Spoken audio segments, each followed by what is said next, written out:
The trial of Andrew Johnson, 1868. During Andrew Johnson's time in politics, the former senator, military governor of Tennessee, and Abraham Lincoln's vice president had shown a tendency to be an advocate of small farmers over the large planters. But he shared the racial attitudes of most white yeoman farmers. Damn the Negroes, proclaimed the war Democrat to a friend during the war. I am fighting those traitorous aristocrats, their masters. His tough talk about the rebel leaders were initially well received by radical Republicans. However, when Johnson made public his readmission policies for Southern states, they changed their minds. The radicals, fervent in their anti slavery beliefs, were less than pleased to hear the strict constitutionalist Johnson argue that there's no such thing as Reconstruction. Those states have not gone out of the Union, therefore, Reconstruction is unnecessary. Congress met in December 1865 for the first time since Lincoln's death. All the former Confederate states, except Mississippi, had accepted Johnson's lenient requirements for readmission.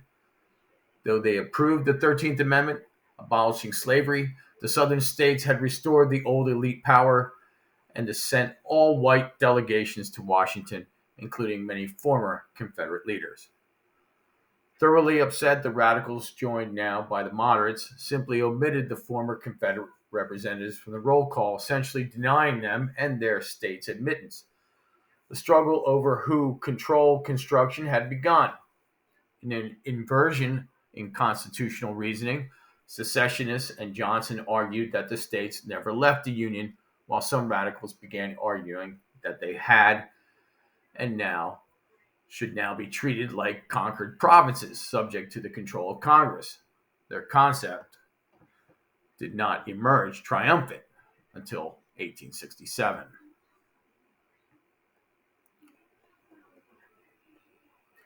Johnson's power and influence began to wane in 1866.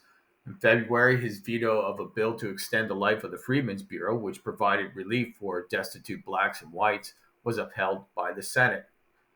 The overturning of his vetoes of a new Freedmen's Bureau bill and Civil Rights Act that negated the black codes later that year signaled his fall from favor with his Republicans.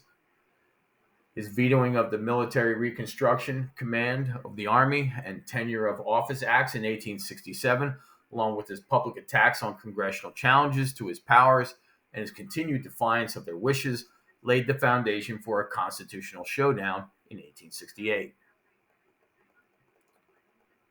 Throughout most of 1867, the House Judiciary Committee, irritated by Johnson's hostility to their agenda, investigated possible legal actions on the part of the president, but failed to convince the House that the grounds for impeachment existed. But Johnson found himself provided the opportunity to do so when he deliberately violated the Tenure of Office Act in order to test its constitutionality. Tired of Secretary of War Edwin Stanton's opposition and his refusal to resign from the cabinet on August 12, 1867, Johnson removed Stanton from office and replaced him with General Ulysses Grant. Without receiving consent from the Senate as required by law, when the Senate refused to approve the move, the House had grounds to vote impeachment.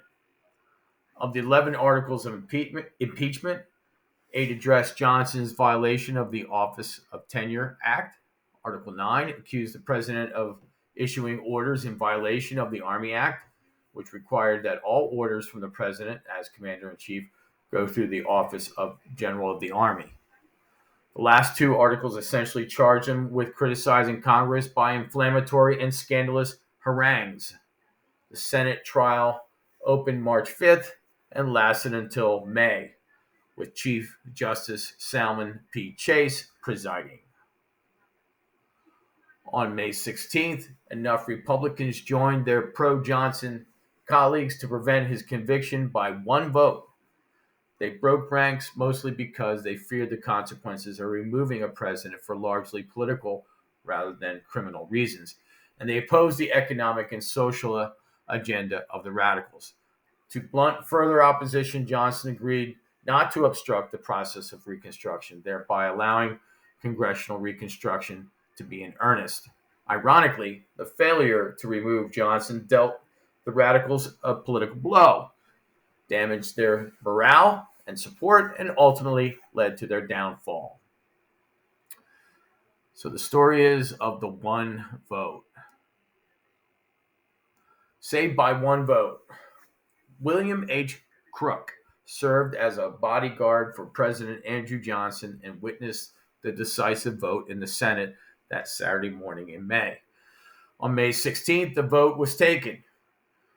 Everyone who, by any possible means, could get a ticket of admission to the Senate chamber produced it early that morning at the Capitol.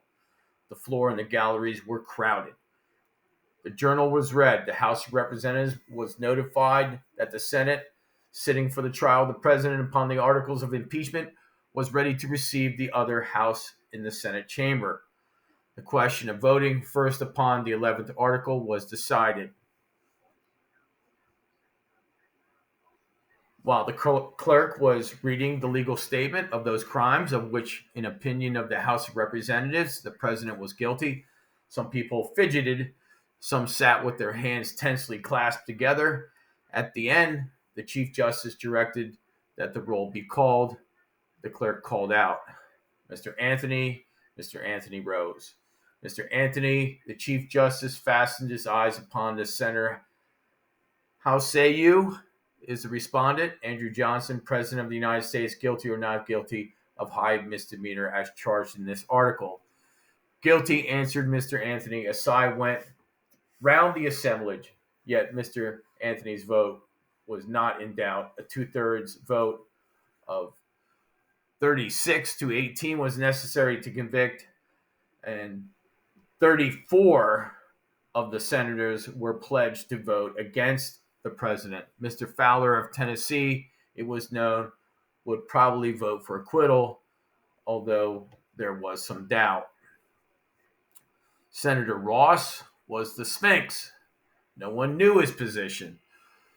The same form was maintained with each senator in turn. When Fowler's name was reached, everyone leaned forward to catch the word. "Not guilty," said Senator Fowler. The tension grew. There was a weary number of names before that of Ross was reached.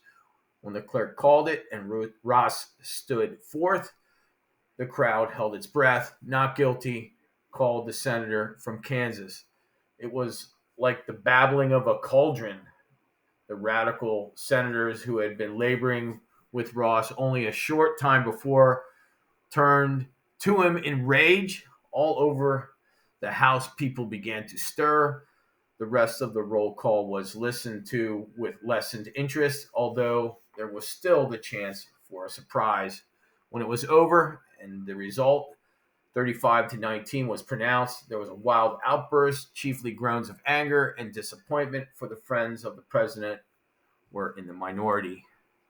As chaos engulfed the Senate chamber, Crook rushed to inform the president of the vote. I ran all the way to the Capitol, to the White House. I was young and strong in those days, and I made good time. When I burst into the library where the president sat, and Secretary Wells and two other men whom I cannot remember, there were quietly talking.